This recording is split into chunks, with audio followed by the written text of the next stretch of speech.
Yeah, absolutely. It's always good to talk to you guys. And I just wanted to ask how the idea for this acoustic tour came about. The idea came from the record, which the record came from just an idea that someone at our label had to do a fan based contest to where fans picked 10 songs and Brent and I would just go cover them acoustically. And basically, so they picked 10, we picked 10, we put them in a pot against each other on Facebook, and we got the polls. And yeah, and so we ended up going in and making the record in 2 days and doing videos of it as well. And it went so well that we ended up putting it out and naming it Smith and Myers. And we had never gotten to tour on it, but we had gotten to do a couple of shows, and it was something that we wanted to tour on, but at the end of the last record cycle for Amaryllis, we didn't get to. So when we had like a small break after this Breaking Benjamin co-headline tour, we decided to come and do it, and it's been fun. Almost every show's been sold out, so it's been a lot of fun. Okay, so what's been the most fun part of doing this, you think? It's the there's no script and there's no real way that we do the show every night. It's a completely different show every single night. We changed the set list drastically, so I think the changing of the set list is my favorite part, because in Shinedown we can't do that as much as I'd want to because of pyro and video and all the elements of the big arena show. You know, you can't spring on a pyro guy that you're going to change the set list, that night and go, well, this is completely flipped around. So this show, it's completely, every night is polar opposite from the night before. So it's been a lot of fun changing the set list. And then just the fact that hearing the crowd sing along, because it's such smaller, we just got out of, Enormo domes, so it's like seeing the crowd in these smaller venues. Most of these venues are 1,000 seaters, 1,500 seaters. So seeing the crowd and hearing them sing along is probably the most fun. So the set list and the crowd are probably my favorite parts of it.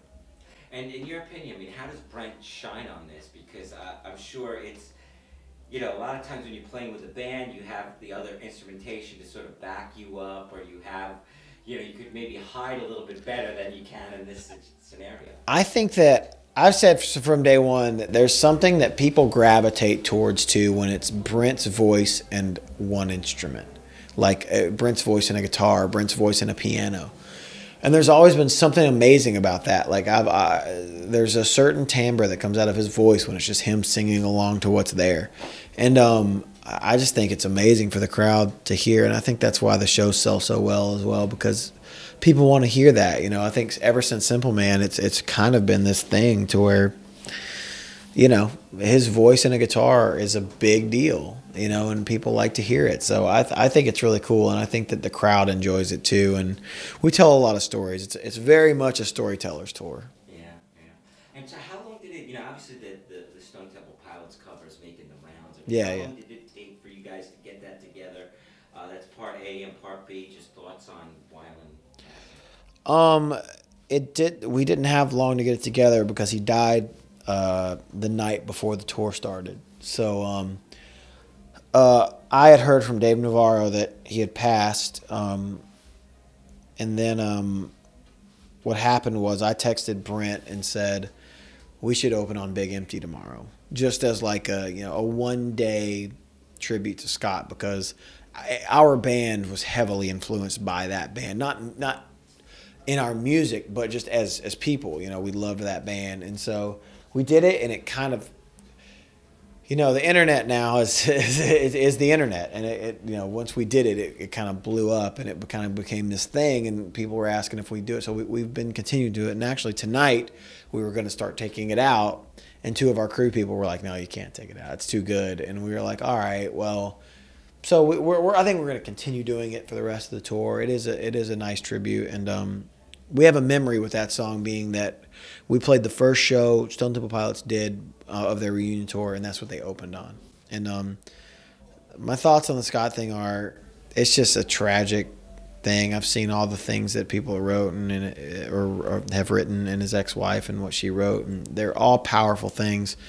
You just try to keep the music alive, and the fact that what he did when he was alive, and in the last while, was it a mess? Sure. But I said earlier in an interview today that when that guy showed up, mentally and physically, when he showed up to play a rock show, he was the best since Freddie Mercury. I mean, like, honestly, like, there was no one better than him. That guy was I said it on Twitter, we lost a rock star. And there's not a lot of rock stars left. And rock stars are an endangered. I'm not a rock star. No one in my band's a rock star. I'm friends with Nikki Sixx. He's a rock star. Tommy Lee, they're rock stars. Those are my only two rock star friends. And then you got your Aerosmiths and your Rolling Stones and your George Harrisons and Paul McCartneys. But who else? It's like we lost a part of what we do that day. Everybody, and it was just those things happen, and they happen too soon. And everyone talks about what a tragedy is until the next time it happens. So I hope it woke a lot of people up in their own lives. And I mean, I think that he probably didn't have the support that he needed to finally kick that. And I know in your band you've had problems in the past. What kind of shook the band, and how did you guys sort of step to attention to support each other through tough times like that? We all had our own addictions in our band, and everybody had kind of beaten them pre-Amaryllis, but before the touring cycle for Amaryllis started, I think this is kind of widely known now, but we had a big kind of come to Jesus meeting with the four of us.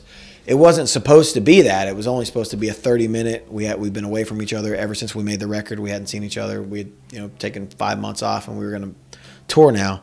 And it ended up being this 5-hour conversation of us four some kind of monster-ish sitting in a room and just letting it all out. And at points screaming at each other and crying and telling each other, how we felt about what this person did or what we did. And the finger got pointed at everyone. And you know what? It's about not ridiculing the person that falls down. It's about picking the person that falls down up. And I think once they get picked up enough in a healthy way, they stop on their own. And that's kind of been what our band has been.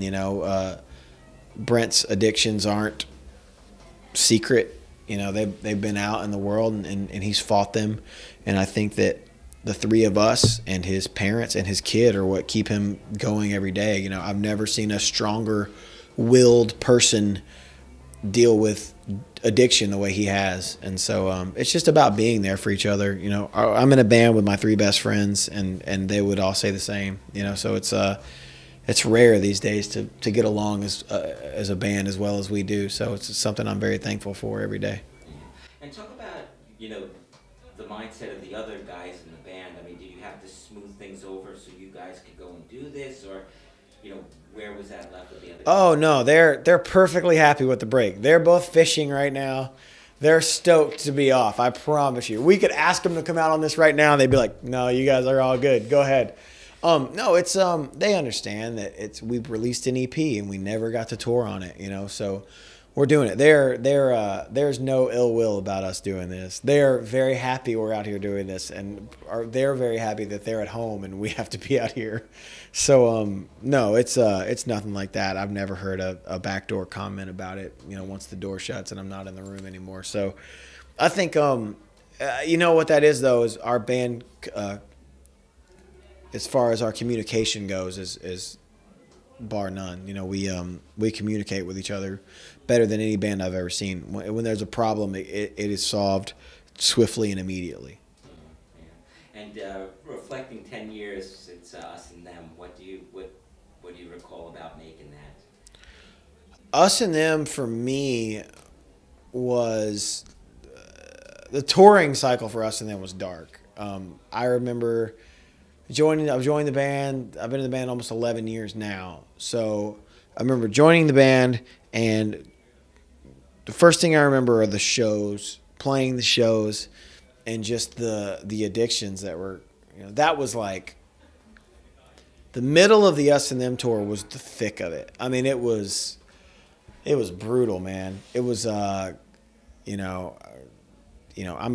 putting my finger under Brent's nose to see if he's alive at the end of the night, because everybody was just going for it. And, There's nobody saying to tell us to stop going for it. You know, everybody, the crew, everybody. It was you know, we were all in it. You know, so I've never done a drug in my life, so I was drinking pretty heavily at the time, but just being around all these drug addicts was like, it was weird. And you know what? It makes me thankful for being in the band with who I'm in the band with now, and Brent's health. It makes me thankful that Jason is in a much better place, and that those relationships are healed. We just saw Jason the other night in Nashville.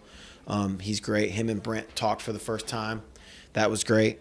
And that Brad's healthy, and I think he's doing the saliva thing now. And I'm just glad that everyone's kind of on like a good page with each other, because even at, you know, after everyone's healthy and everything, like there was always like a little bit of a weight on all of our shoulders with the Jason and the Brad thing. And now I think most of it's been resolved for the most part. Yeah, great. And another, not to dwell on the negative. Yeah. Obviously, the whole Paris thing to me shook me to the core. How has that changed your mindset or the band's mindset to how they approach touring or going overseas? I mean, for me, until that happened, going overseas and playing shows felt like the safest thing to do. You know, the gun laws over there are insanely strict. And so it's just something you don't think about. And, you know, you don't ever think about that. You don't go to work. You know, for us, this is work. This is our job. Going on stage is stepping into the office, you know, and you don't go into the office thinking that someone's going to come in and be such a coward, you know what I mean? And like, that's not a war. That's being a f***ing coward. That's going in and killing people who wanted to have fun, and they didn't see it coming, and they couldn't fight back because they didn't know you were f***ing coming. And you're a f***ing coward for that. And when you go in and you do that, it just makes me so mad, because it's these women and these children that want to come in, and all they want to do is forget about their week they had of work or whatever, and they want to watch a band play. And the fact that you took that away from people, and you caused this, even if only for a second of doubt, you know, it's ridiculous. And I don't think it's not hindering us from touring. I know we'll be in Europe all of June, so I know that we're going to be over there. We'll be in the UK in January and February, so I'm looking forward to getting back over there. I mean, I think it's a big part of what we do, and I think it's a tragedy, but when it hits that close to home, it definitely, you know, when somebody like Nick Alexander, who's one of the nicest kids, you know, I don't know any of the other victims. I had never met any of them, so I can't say anything about them personally, but Nick was a sweet person, and you know, he died trying to protect other people, you know, and he shouldn't have. He should still be here, and he should still be being such a joyful person as he was. So it's just sad. It's just a sad thing. It could have been any of us, you know, and that's the hardest part. And getting to something a little bit more positive. Yeah. Going through the set, I mean, what song do you think not underwent the greatest transformation, but now that it's stripped down and acoustic, kind of has new meaning or new resonance for you?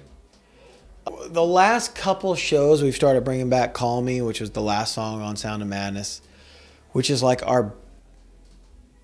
by far our biggest song ever that wasn't a single.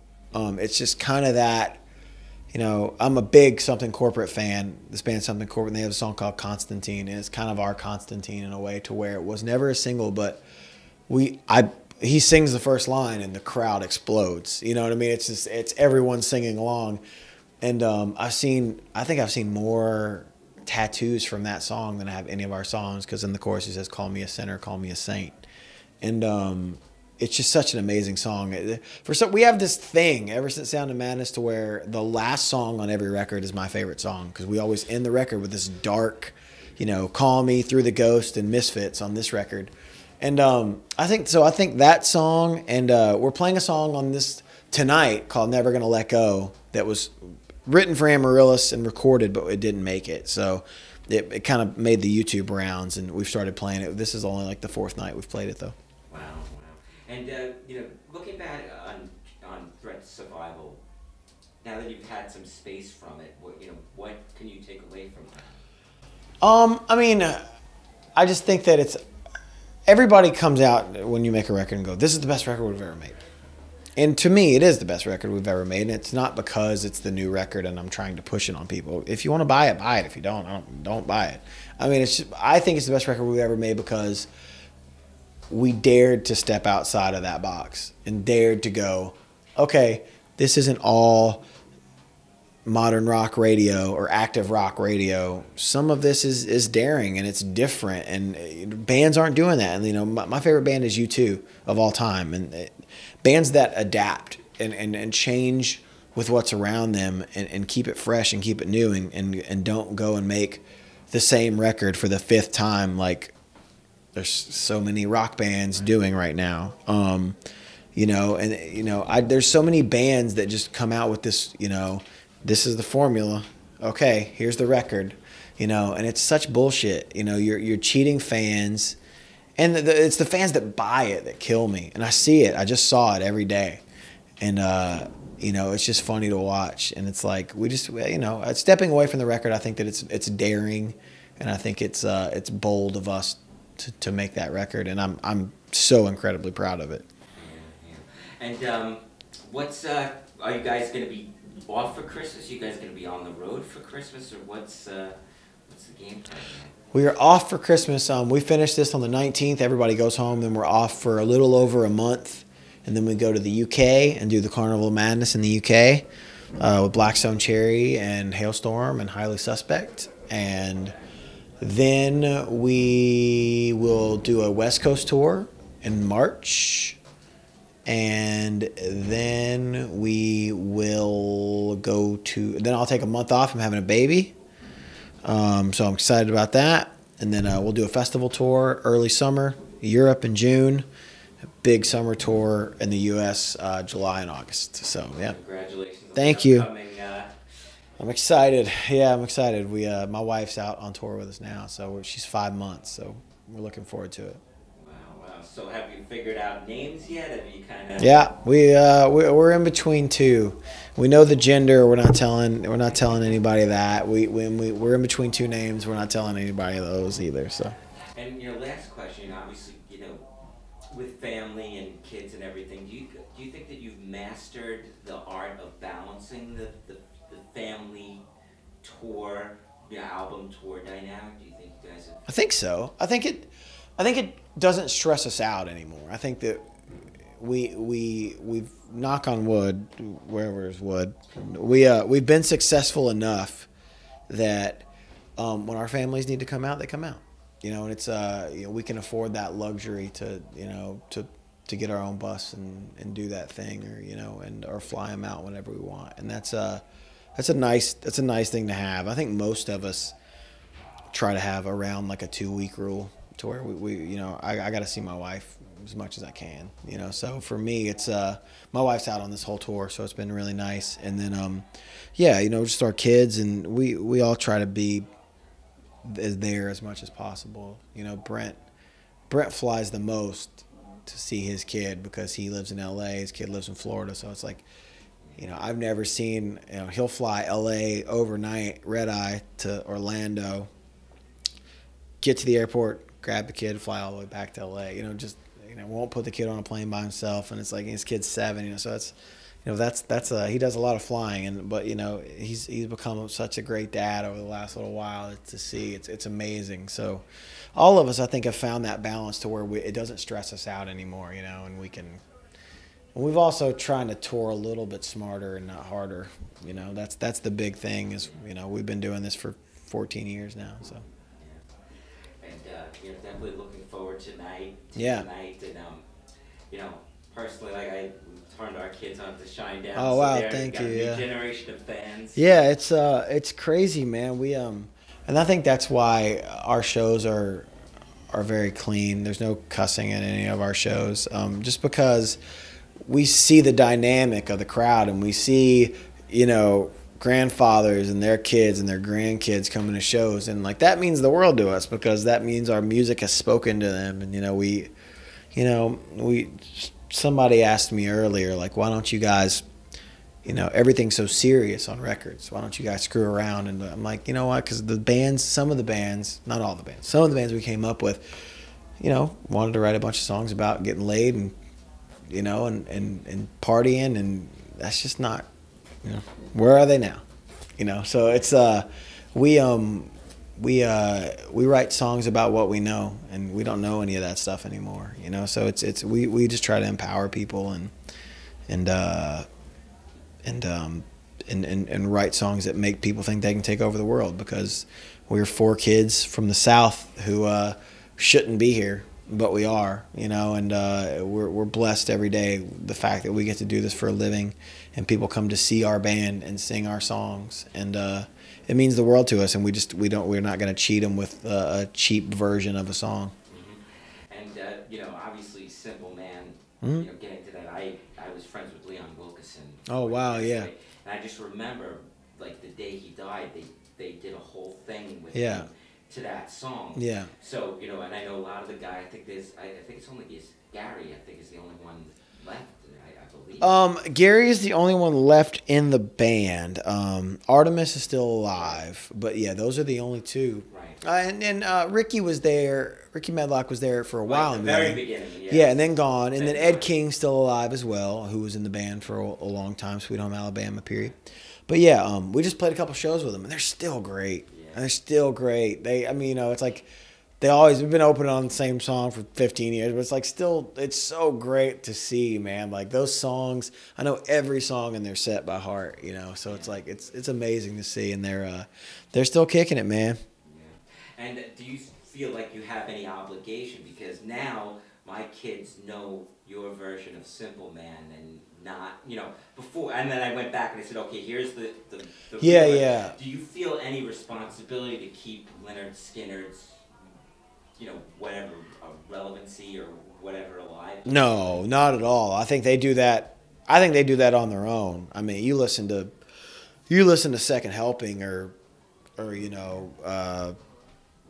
Street Survivors, whatever. Like, you know what I mean? Like, you listen to any of those records, man. It's like Another One from the Road. Like, you don't need we don't need to do anything for Skynyrd. Their legacy is fine. I think and I was just talking about this earlier with our merch guy, talking about playing the song, and we could have stopped playing the song forever ago, and we did for a while. We didn't play it for a long time, and we felt like we were cheating fans a little bit, because the stories we hear about that song are incredible, and the fact that we hear these things about these people who have these connections to these songs and our versions of them, and we just play it every night, because there are nights that I don't want to play it, but once I do play it and I see the people singing, it means so much to them that we do it, and the fact that it's a cover.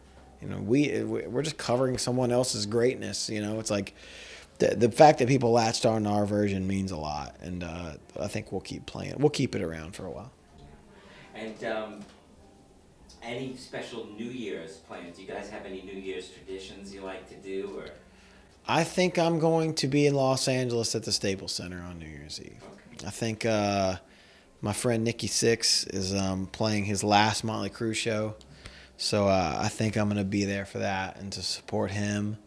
And I think that's the plan right now. I want to go see the last show. I've seen this. That'll be the 3rd show. I've seen 2 on this tour, this farewell tour. So, and I think it's cool, man. I think that they've changed the game for bands who do farewell tours. I think they signed a contract and they're done. They really are. They're done. And I think that's the way to do it. And you know what? You went out with the guys who started the band. You're playing in arenas. It's sold out. I think it's gonna be a lot of fun. And I know he's really, really looking forward to 6 a.m. because he played me some demos and they're fucking unreal. They're unreal. Like how creative James and DJ and Nikki are as a band. I can't wait to hear the 2 new 6 a.m. records next year, because they're going to be phenomenal. Hey, what's going on, everyone? This is Zach Myers from Shinedown.